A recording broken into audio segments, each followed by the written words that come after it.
భద్రాద్రి కొత్తగూడెం జిల్లా దమ్మపేట మండల కేంద్రంలో ఓ కారు విధ్వంసం సృష్టించింది. పాల్వంచ వైపు నుండి మందలపల్లి వైపు అతివేగంగా వస్తున్న కారు దమ్మపేటలో ఒక్కసారిగా అదుపు తప్పి రోడ్డు డివైడర్ దాటి ఓ బైక్ మెకానిక్ షాప్ లోకి దూసుకువచ్చింది.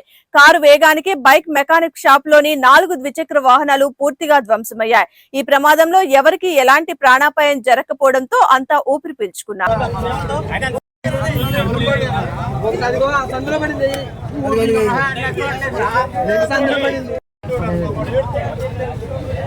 ఏడాడు